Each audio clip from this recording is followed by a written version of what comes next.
사랑한다.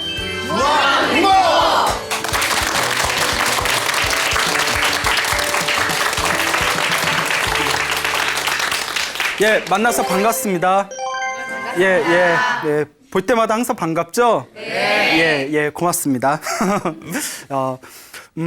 우리 부처님께서 몇 살에 출가했는지 혹시 아십니까?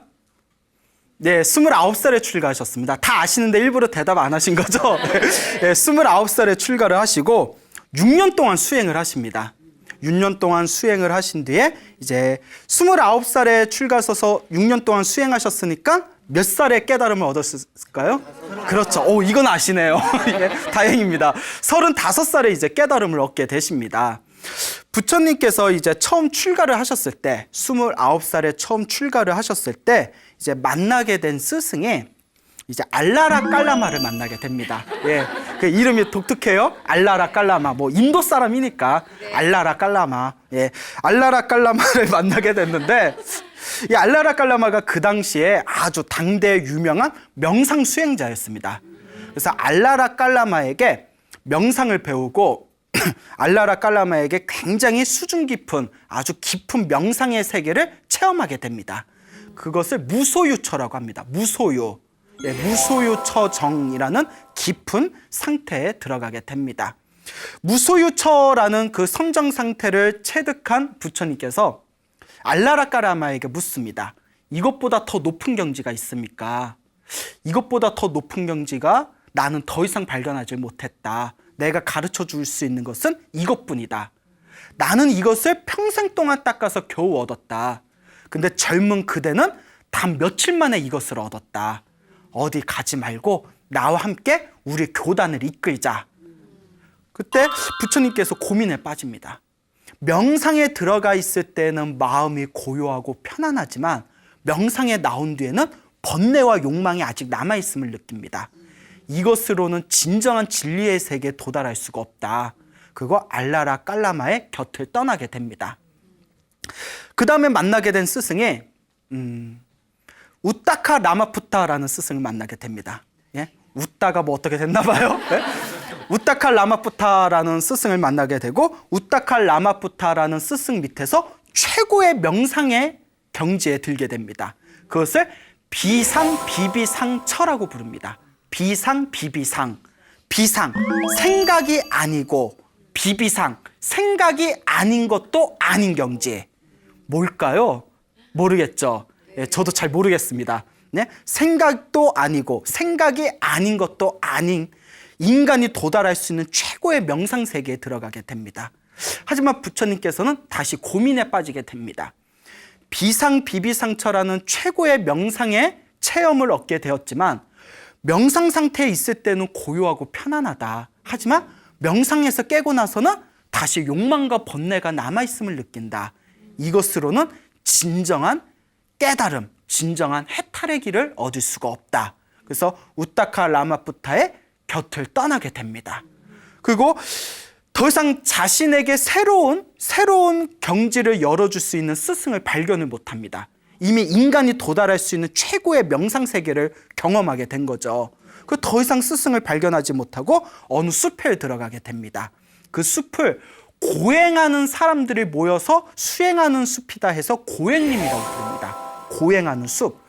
그곳에서 육체를 괴롭히는 고행 수행에 들어가게 됩니다. 왜냐하면 그 당시 인도 수행계에서 굉장히 보편적인 수행이었다고 합니다. 그러니까 그들의 이론은 다음과 같은 것입니다. 중생은 업으로 이루어져 있다. 업으로 이루어져 있다. 그건 이제 불교하고 좀 비슷하죠? 근데 그 업이 육체로 인해 결박되어져 있다. 육체로 인해 결박되어진 업에 의해서 우리 영혼이 자유를 얻지 못하는 것이다. 그래서 우리 업을 결박하고 있는 이 육체를 괴롭히고 이 육체를 내가 조복받음으로써 내 영혼을 자유롭게 만들 수 있다라는 논리에서 발견된 겁니다. 그래서 자신의 몸을 막 괴롭히는 거예요. 그래서 부처님께서도 그 방법을 처음에 따르게 됩니다. 6년 동안을 인간이 할 수 있는 최고의 극한의 고행을 하셨다고 합니다. 머리는 막 이렇게 봉두난발이 돼 있고 턱은 이렇게 쏙 들어가 있고 배도 완전히 그 등에 닿을 정도로 그 배꼽도 쏙 들어가 있고 막 갈비뼈의 힘줄 하나하나가 다 이렇게 적나라하게 표현되어진 부처님 고행상이 있습니다. 보신 분 있나요? 나중에 가서 보세요. 예, 인터넷 치면 바로 나와요. 부처님 고행상 하며 인간이 도달할 수 있는 최고의 극한의 고행을 다 경험하셨다고 합니다. 부처님의 고행하는 모습을 보고 아니 인간이 어떻게 저렇게 할 수가 있지 하고 수많은 몇십 년 동안 고행했던 사람들조차도 놀라서 나자빠질 정도였대요. 그 정도로 고행을 격렬하게 하고 그때 부처님의 고행의 모습을 보고 반하게 된 5명의 수행자들이 옆에서 부처님의 고행하는 모습을 시봉을 듭니다. 저분이 깨달음을 얻지 못하면 누가 깨달음을 얻을 것인가? 그러니까 우리가 저분의 깨달음을 얻으면 우리가 저분의 첫 번째 제자가 되자. 저분을 우리가 옆에서 보호해드리자. 이 5명의 수행자들이 있었습니다. 기억해 두십시오. 5명의 수행자. 자, 부처님께서 격렬한 고행을 하시고 나서 이제 6년이 지납니다. 6년이 지났을 때 문득 이런 생각이 듭니다. 나는 자살하는 것 이외에 자살도 고행의 하나입니다. 근데 자살을 빼고는 모든 고행을 다 해봤다. 예? 근데 자살은 하지 않으십니다. 왜냐하면 당신은 깨달음을 얻고 나서 중생을 제도해야 되는데 자살을 해버리면 중생을 제도할 수가 없지 않습니까? 자살을 제외하고 인간이 할 수 있는 고행은 다 해보았다. 하지만 아무리 육체를 괴롭혀도 깨달음을 얻는다 못 얻는다. 얻을 수가 없구나. 육체를 괴롭히는 것으로는 결국 깨달음을 얻을 수가 없구나. 깨달음을 얻으려면 육체를 괴롭히는 것으로는 깨달음을 얻을 수가 없다. 그러니 이제 고행을 멈추자. 내가 할 수 있는 건 다 해봤다. 고행은 무의미하다. 육체를 괴롭히는 수행은 의미가 없다라고 선언을 하십니다. 그리고 이제 체력을 다시 키우기 위해서 그동안 막 굶고 단식하고 온갖 격렬한 고행을 했기 때문에 일단 이제 몸이 얼마나 이제 막 더럽고 그랬을 거 아니에요. 고행하면서 연못에 들어가서 깨끗하게 몸을 닦습니다. 깨끗하게 몸을 닦는데 그 부처님 일대기에 보면 몸에 너무 힘이 없어서 연못에 들어가서 몸을 닦은 뒤에 연못에서 나오질 못하셨대요. 몸에 힘이 너무 없어가지고. 예? 그랬던 이야기가 있습니다. 그리고 나무 밑에서 있을 때 지나가는 사람의 도움을 얻어서 음식을 이제 가까스로 먹게 됩니다. 조금씩 음식을 먹으면서 몸의 체력을 키웁니다. 그때 부처님의 고행을 존경하면서 옆에서 시봉하던 5명의 수행자들이 손가락질을 하고 비난하기 시작합니다. 그러니까 부처님의 이름이 고타마 시다르타였거든요. 시다르타는 타락했다. 시다르타는 타락했다. 저렇게 고행을 했는데도 깨달음을 얻지 못했는데 지금 와서 고행을 멈춘다면 저 사람은 언제 깨달음을 얻겠느냐. 고행을 포기한 고타마 시다르타는 타락했으니 우리 갈 길이나 가자 하고 이제 부처님을 버려두고 이제 길을 떠납니다. 이 5명의 수행자가. 조금 이따 또 재등장해야 되니까 기억해 두십시오. 5명의 수행자. 5명의 수행자들이 이제 길을 떠나게 되고요. 이제 부처님께서 체력을 키우고 나서 그 유명한 보리수, 예? 보리수 나무 아래 앉아서 깊은 명상과 성정의 상태에 들어가게 됩니다. 그래서 처음에 알라라 깔라마를 만나서 무소유처라는 선정을 얻었고요. 그렇죠.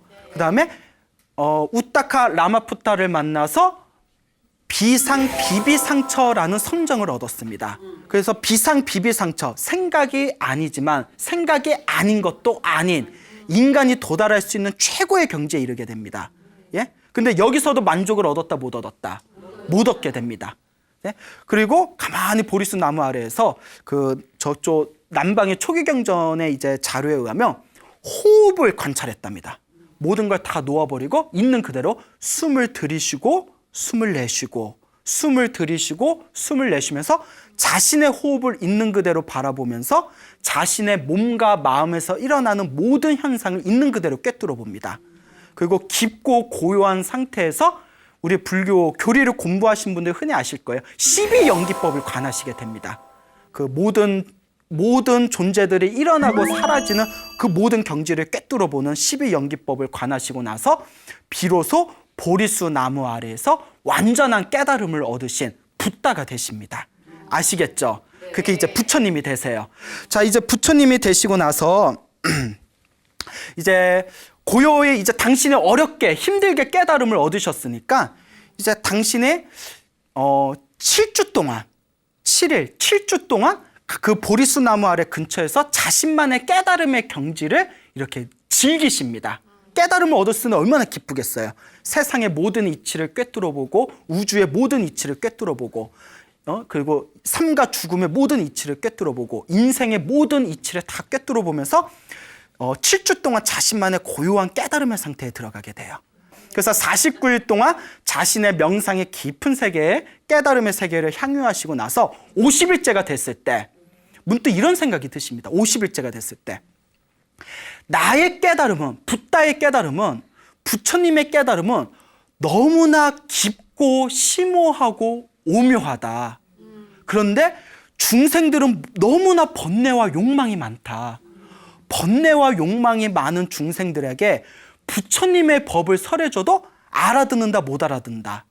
못 알아듣는다. 부처님의 법은 너무나 심오하기 때문에 저렇게 번뇌가 많은 중생들이 부처님의 법을 들어봤자 알아들을 수가 없으리라.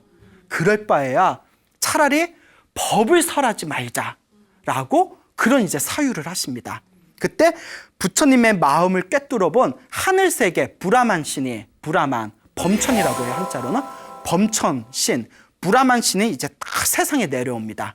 그리고 부처님께 이제 다 합장을 하고 삼배를 올린 뒤에 거룩하신 세존이시여, 하늘의 신들과 이 수많은 인간들이 부처님이 세상에 출현하기만을 기다려왔습니다.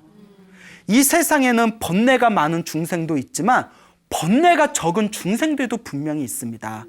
번뇌가 적은 중생들은 붓다의 말씀을 들으면 분명히 깨달음을 얻게 될 것입니다.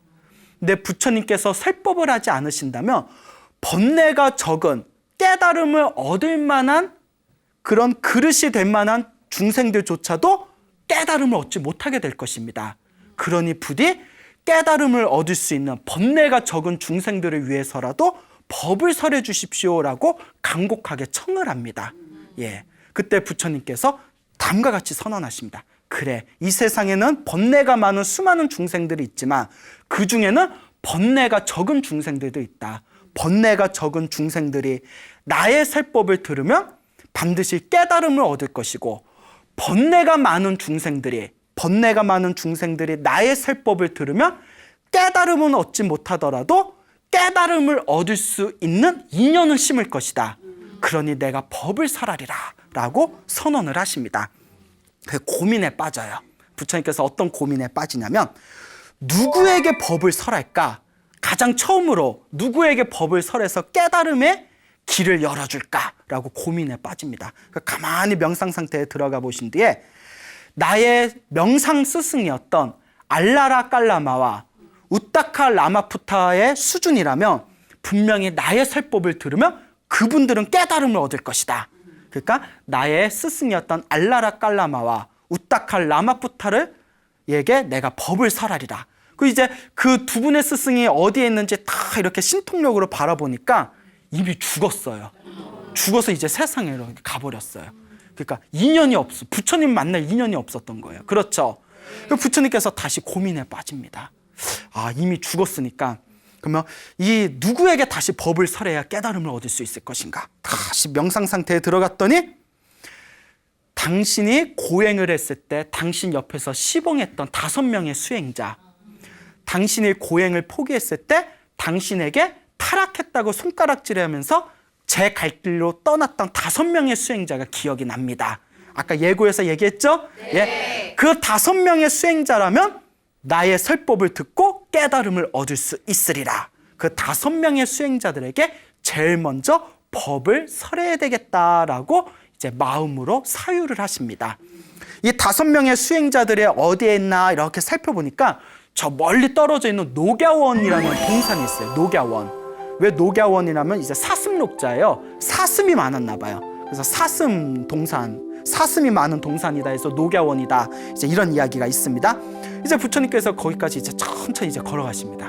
천천히 이제 걸어가시는데 이제 가시다가 중간에 우빠까라는 수행자를 만나게 됩니다. 예. 이름들이 다들 별나죠? 예. 우빠까라는 수행자를 만나게 돼요. 우빠까. 근데 그 우빠까는 이제 다른 종교의 수행자였어요. 또 우빠까가 탁 길을 걷다가 멀리서 부처님이 싹 걸어가면서 길을 건너시는 걸 보고는 너무나 그 거룩한 모습에 반해버립니다. 그 이 욱박가가 관상을 볼 줄 알았대요. 관상. 예? 여러분 관상 좋아하세요? 예, 어디 좀 보셨나요? 관상? 예? 예? 그 관상을 볼 줄 아는데 관상이 너무나 거룩한 거예요. 야, 저분이 만약에 종교계에 있으면 깨달음을 얻으실 분이고, 저분이 만약에 정치를 하실 분이면 황제가 되실 분이다. 너무나 거룩한 관상을 보고, 그러니까 우리가 생긴 대로 산다 뭐 이런 말이 또 그게 또 어느 정도 일리가 있나 봐요. 여러분들은 이제 거울 보면서 나는 어떻게 생겼나 한번 보시기 바라요. 생긴 대로 산대요. 눈동자가 막 흔들려요. 예? 예? 다들 잘생기셨는데. 예, 예. 자, 그래서 이제 관상을 보고 너무 거룩한 그런 모습에 반해가지고 부처님께 가서 다 인사를 올립니다. 당신의 모습은 너무나 거룩합니다. 당신의 스승은 누굽니까? 당신은 누구입니까? 라고 질문을 던집니다. 그 이제 부처님께서 그 욱박가를 바라보면서 나에게 스승은 없다. 나는 이 세상에서 가장 존귀한 존재이다. 나는 완전한 깨달음을 얻은 열애, 붓다. 세상에서 가장 존귀하자 세존이다. 라고 선언을 하십니다. 그 욱박가가 그걸 딱 듣고는 왕자병? 아니 실제로 경전에서 뭐지? 예? 그렇잖아요, 여러분. 예를 들어 어머 광우 스님은 뭐 인상도 좋으시고 광우 스님은 스승이 누구세요? 뭐 어느 절에 계셨고 어떤 분이세요? 근데 광우 스님 갑자기 나는 스승이 없어. 나는 세상에서 가장 존귀한 자. 이 세상에 나보다 나은 사람은 없어. 이러면 여러분 속으로 무슨 생각할 거예요? 어머 이분 큰일 나셨네. 이분 그렇게 안 봤는데 이상하시네. 그 욱박가가 놀란 거예요. 예? 왕자병? 뭐 우리 표현을 하면. 그러면서 고개를 갸웃거리면서 아마 그런가 보네요 하고 그냥 휙 가버렸대요. 그때 경전에서 이렇게 얘기합니다. 논서에서 경전을 이제 주석한 풀이를 한 논서에서 그때 욱박가가 자신의 마음을 내려놓고 부처님에게 법을 청했더라면 첫 번째 제자가 누가 됐을 것이다. 욱박가가 됐을 것이다. 근데 욱박가는 나는 부처다. 나는 열애다. 나는 깨달음을 얻었다란 말을 듣고 뭐지? 하고 그냥 휙 가버립니다. 그래서 나온 말이 인연 없는 중생은 제도할 수 없다. 알라라 깔라마와 우타카 라마푸타도 부처님이 제도하려고 했지만 인연이 됐어요, 안 됐어요? 인연이 안 됐죠. 그리고 그 중간에 만났던 욱박가도 부처님의 첫 번째 깨달음을 얻은 제자가 될 수 있음에도 불구하고 인연이 됐어요, 안 됐어요? 안 됐죠. 눈앞에서 만나고 대화까지 했는데도 그냥 피해버렸어요. 그래서 나온 말이 인연 없는 중생은 제도할 수가 없다 라는 말이 나옵니다. 인연이 없으면 불법도 못 만나요. 그렇죠, 여러분. 예, 여러분들이 이 자리에 다 모이게 된 것 자체가 거대한 윤회의 흐름 속에 여러분들이 지어놓은 인연의 흐름이에요. 이제 여러분들이 이제 불법을 만났으니까 선업을 지으면서 그렇게 잘 사시면 여러분들 앞에 이제 행복한 삶이 창조되게 될 겁니다. 알겠죠? 네. 예. 라고 대답해놓고 안 해. 많은 분들이 내가 이렇게 법문을 하면 수많은 사람들이 맞아요. 스님 말대로 열심히 기도하고 봉사하고 복지을게 해놓고 나중에 이렇게 추적해보면 예? 추적 24시 막 이렇게 추적해보면 별로 안 하더라고. 예? 뭐 그럴 수도 있죠. 예. 그러니까 욱박가가 그냥 휙 가버립니다. 그리고 나중에 욱박가가 오랜 시간이 지난 뒤에 다시 부처님께로 출가해서 결국 나중에는 깨달음을 얻은 성자가 됩니다. 결국 나중에는. 그래서 이런 얘기가 있어요. 사실 부처님은 녹야원까지 신통력으로 그냥 날아갈 수가 있었대요. 날아갈 수가 있었는데 일부러 걸어가셨대요. 그렇잖아요. 날아가는 게 편해요? 걸어가는 게 편해요? 그렇죠. 예? 근데 왜 일부러 걸어가셨느냐? 누구를 만나려고? 욱박가를 만나고 욱박가를 만나면 지금 당장 당신의 제자는 안 되겠지만 그때 길에서 만난 인연으로 욱박가가 몇 년 후에라도 다시 부처님의 제자가 돼서 깨달음을 얻게 될 것이다라는 걸 다 꿰뚫어 보셨대요. 야, 알파고 이상이야. 이거는 알파고도 근접할 수 없는 부처님의 신통입니다. 믿습니까, 여러분? 예, 예, 순진하시네. 예, 저도 믿어요. 그런데 부처님은 그러실 거예요, 분명히. 순진해야 수행할 수 있습니다. 그렇죠? 그래서 부처님께서 이제 계속 걸어서 녹야원을 도착하십니다. 이제 녹야원을 도착했는데 녹야원이 이제 5명의 수행자가 수행을 하고 있었어요. 근데 멀리서 다 부처님이 걸어오시니까 자기네들끼리 쑥덕쑥덕거립니다.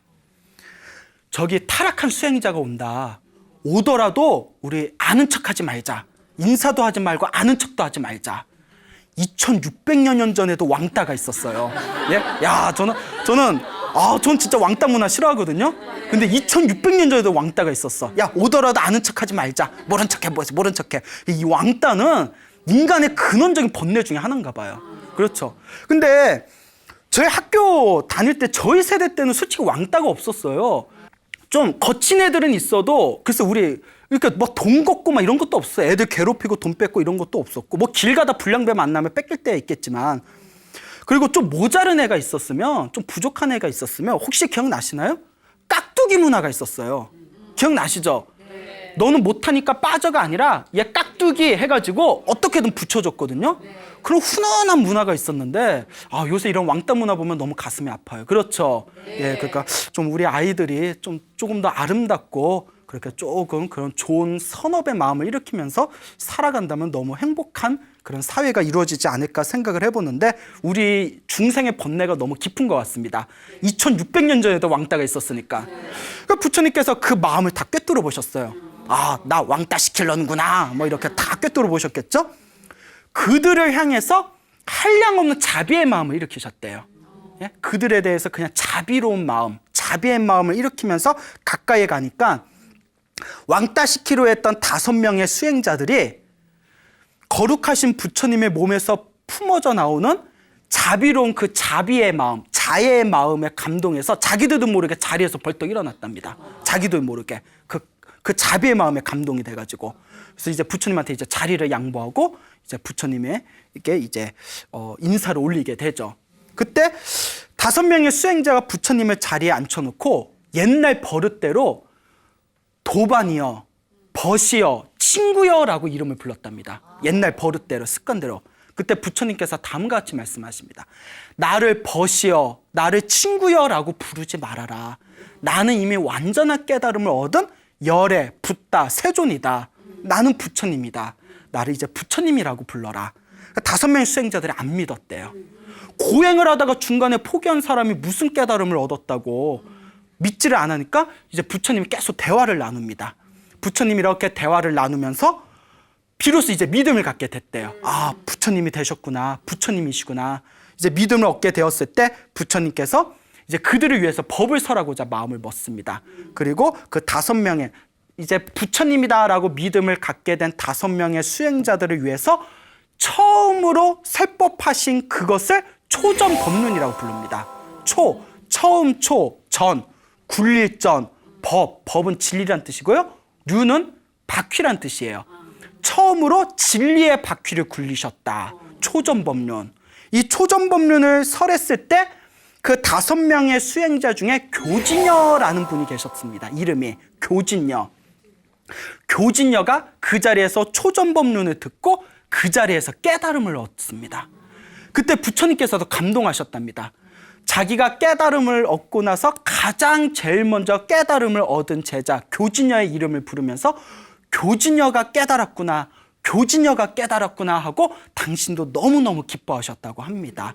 그래서 5명의 수행자 중에서 교진여가 첫 번째로 깨달음을 얻고 나머지 4사람도 차례차례로 깨달음을 얻어서 이 5명의 수행자가 부처님의 제자가 돼서 첫 번째 스님들이 되십니다. 머리를 깎은 스님들이 되세요. 그대로 부처님께서 35살에 깨달음을 얻으시고 80살에 세상을 떠나실 때까지 45년 동안 수많은 중생들에게 깨달음의 법을 전하십니다. 그리고 수많은 중생들의 깨달음을 얻은 성자가 돼요. 부처님께서 이번 생에 당신이 위없는 깨달음을 얻게 되고 수많은 중생을 제도할 수 있었던 것은 이번 생에서의 결과가 아니랍니다. 이미 전생에 한량없는 시간 동안 수많은 복덕과 지혜를 닦았던 전생에서부터 지었던 수행의 결과라고 합니다. 그 부처님은 전생에서도 엄청나게 수행을 많이 하신 거예요.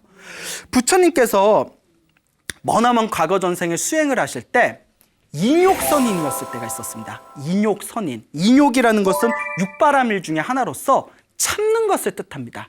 참음, 원망하지 않는 거, 원한을 갖지 않는 거, 참아내는 거. 그래서 이제 인욕이라고 합니다. 우리 한국 사람들은 너무 다혈질이죠. 네. 예, 좀 화를 잘 내지 않습니까? 예, 화를 잘 내는 것도 악업을 짓는 거라고 합니다. 그래서 불교에서는 화를 잘 내면 다음 생에 독사로 태어나거나 왜냐하면 항상 독을 품고 있기 때문에 사람으로 태어나도 얼굴이 못생기게 된답니다. 예, 화를 잘 내면 눈동자가 흔들리는 분들이 계세요. 이제 오늘부터 화를 내지 마세요. 알겠죠? 예, 화를 내지 마십시오. 경전에 나오는 이야기입니다. 그래요? 자, 그 인욕이라는 수행을 하셨을 때 과거 전생에 인욕선인, 인욕을 수행하는 선인, 수행자란 뜻입니다. 그때 머나먼 과거 전생에 부처님께서 인욕선인으로 살고 있을 때 그 나라에 가리라는 이름을 가진 왕이 있었습니다. 가리왕. 근데 이 가리왕이 굉장히 포악했대요. 아주 다혈질이었답니다.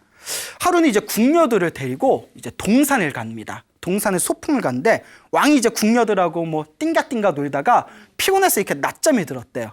그 궁녀들이 이렇게 왕이 낮잠이 드니까 이제 궁녀들끼리 야, 우리 저기 가서 꽃이나 좀 꺾어오자. 우리 좀 구경 좀 더 하자 하고 이렇게 이제 숲으로 들어갔어요. 그래서 이제 막 꼭을 껐다가 저 나무 밑에 웬 사람이 앉아 있는 거예요.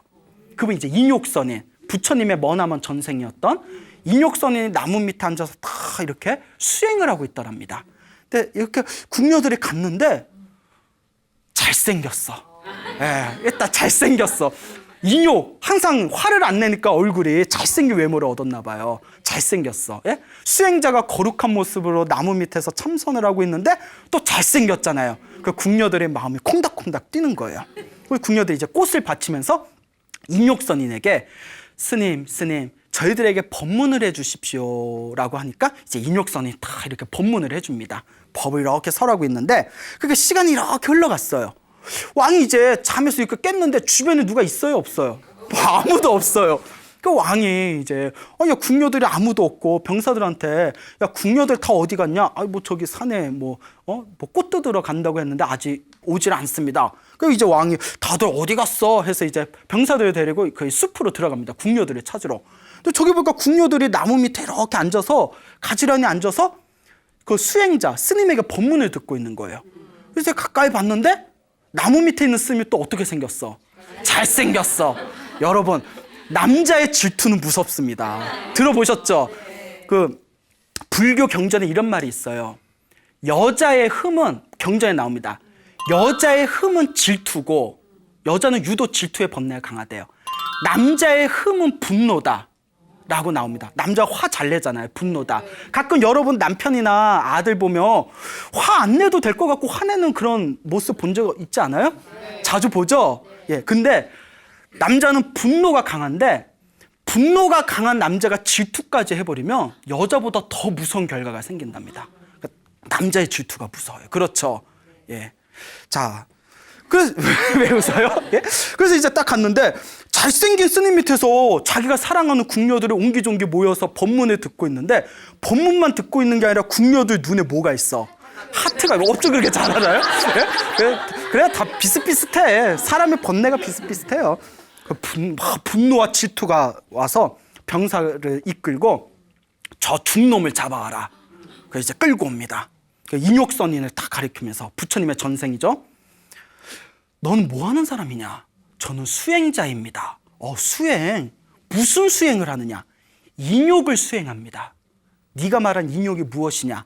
모든 것을 참고 견디고 다른 사람에 대해서 원망하는 마음을 가지지 않는 것입니다. 그래? 네가 정말 인욕을 하는지 내가 시험해 보겠다 하더니 사지를 묶고 팔을 잘라버려요. 경전에 나온 내용입니다. 팔을 잘라요. 원한이 나에 대해서 미워하는 마음이 생기냐 안 생기냐? 저는 인욕을 수행하고 있습니다. 저는 당신을 미워하는 마음이 없습니다. 차라리 왕한테 울며 불며 살려달라고 했으면 풀어줬을지도 몰라요. 근데 오기가 생긴 거예요. 왕도. 나머지도 다 잘라라. 사지를 다 잘랐대요. 그래도 인욕선인의 흔들림이 없으니까 나중에 너무 끔찍한가요? 경전에 이렇게 끔찍한 내용이 있다니. 예? 코와 귀까지 잘라버렸답니다. 코와 귀까지. 툭툭. 그러니까 사람이 잔인하려면 이렇게 잔인해질 수가 있어요. 그때 그 광경을 보고 있던 하늘의 신들이 분노가 일어났답니다. 하늘의 신들조차 보자 하니까 이런 얘기가 있습니다. 하늘의 신들은 열심히 수행하는 자들을 알게 모르게 보호해 준다고 합니다. 근데 인욕선인이 묶여서 팔다리가 잘리고 코와 귀가 잘리는 걸 보고 하늘의 뇌성병력이 내리치면서 하늘에 있는 신들이 그 가리왕을 죽이려고 합니다. 그 가리왕이 순간 막 하늘에 막 천재지변이 일어나면서 자신의 목숨에 막 위급함을 느끼게 되면서 그 자리에서 이제 고꾸라지게 됩니다. 뭐 하늘이 막 그냥 벼락이 떨어지고 땅이 막 진동을 일으키니까 그때 인욕선인이 다음과 같이 하늘을 향해서 외칩니다. 하늘의 신들이여, 나는 인욕을 수행하고 있다. 나의 인욕의 수행이 이 가리왕을 통해서 완성되었다.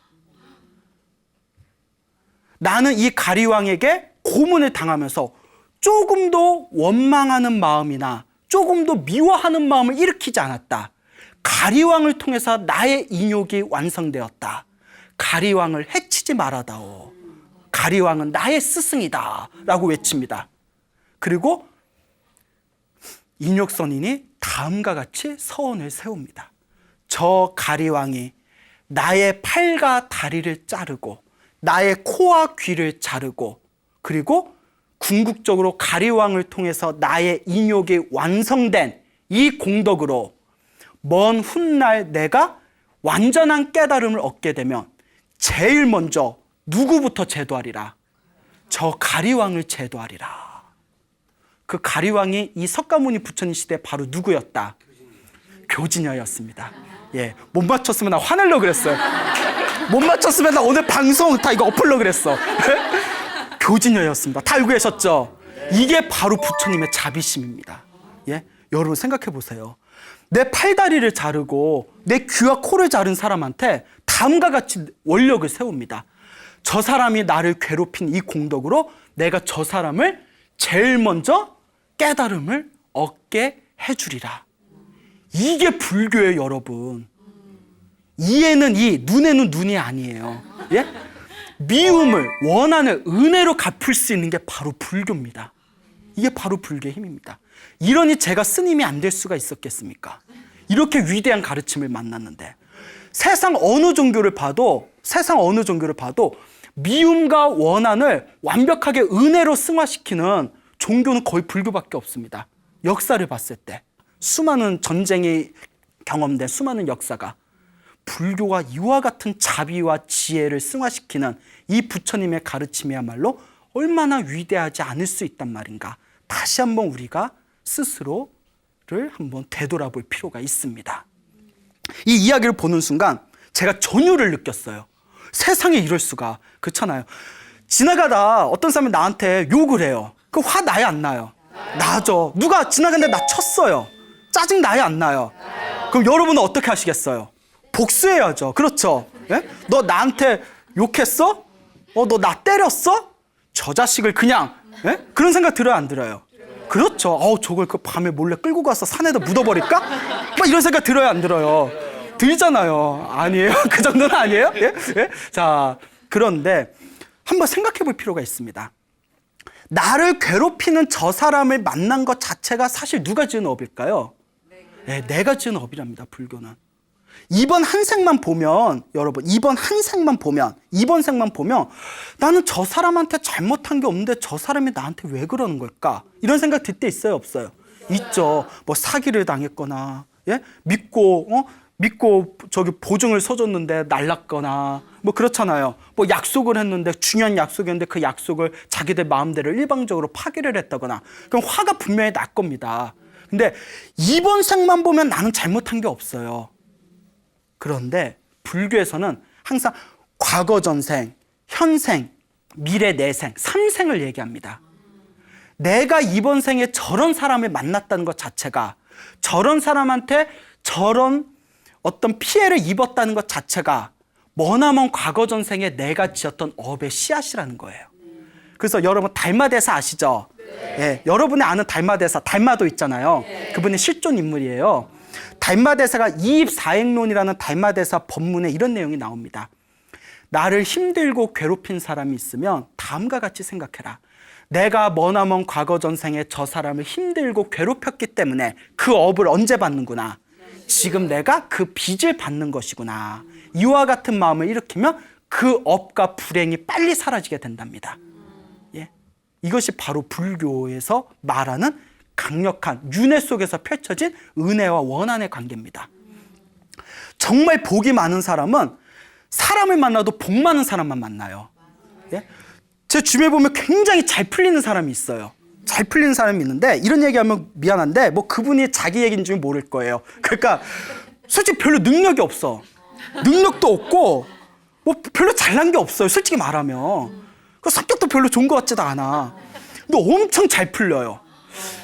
사람을 잘 만나. 라인이 좋아요. 예? 어떻게 그렇게 사람들을 잘 만났는지. 제가 어떤 아는 또 어느 스님이 한 분 계시는데 정말 뛰어나세요. 정말 이렇게 훌륭하세요. 정말 수행을 열심히 하세요. 근데 주변에 사람이 없어요. 희한하게. 불교에서 그럼 좀 안타까워요, 안 안타까워요? 근데 그게 우리 앞에 펼쳐진 삶의 모습이 그런 것 같지 않아요? 그게 다 자기가 지은 복이라는 거예요. 예? 전생에 복을 많이 지은 사람은 이번 생에 좀 자기가 부족하더라도 좋은 사람, 좋은 인연을 많이 만나고 일이 잘 풀립니다. 근데 전생에 복이 좀 부족한 사람은 이번 생에 노력을 많이 해도 일이 잘 안 풀려요. 내가 지은 복의 에너지와 복의 영향력을 무시할 수가 없는 겁니다. 무슨 말인지 아시겠죠? 네. 예. 그럼 한번 여러분들 스스로 한번 고민해 보시기 바랍니다. 나는 얼만큼 지금 복을 짓고 있는지, 얼만큼 선업을 짓고 있는지, 내 앞에 펼쳐진 좋지 못한 인연들이 혹시 내가 전생에 지었던 내 업의 과보는 아닌지. 지금 말씀드린 이 이야기를 듣고 제가 다 전율이 느끼면서 근데 실제로 이렇게 우리가 이런 마음을 낼 수 있을까? 이런 생각이 들 때가 있었습니다. 솔직히 좀 그렇죠. 예? 이야기 듣고는 와 하지만 막상 내가 그런 일 겪으면 예? 내가 나에게 힘들고 괴롭힌 사람이 잘 되기를 바라는 마음을 일으킬 수 있을까? 그런데 여러분 달라이라마라고 아시죠? 달라이라마가 원래 티베트 분이지 않습니까? 근데 이제 수십 년 전에 1950년도에 중국이 이제 티베트를 침공합니다. 그리고 그 당시 그 서양의 자료에 의하면 그 당시 티베트의 인구가 한 600만 명 정도로 추산된답니다. 600만 명. 중공군이 침입해서 학살된 티베트인이 100만 명이랍니다. 6분의 1이 죽었어요. 6분의 1이 죽었어요. 약 10만 명의 스님들이 학살당했답니다. 스님이 10만 명의 스님들이 학살당했대요. 그리고 달라이라마가 가까스로 저기 인도의 다람살라로 이제 10,000명을 떠나십니다. 그리고 달라이라마가 수십 년 동안 항상 티베트인들한테 이렇게 이야기합니다. 매일 아침마다 모든 중생들의 행복하기를 기도해 하십시오. 그리고 항상 한마디를 더 한답니다. 중국인들이 행복하기를 항상 빼놓지 마십시오.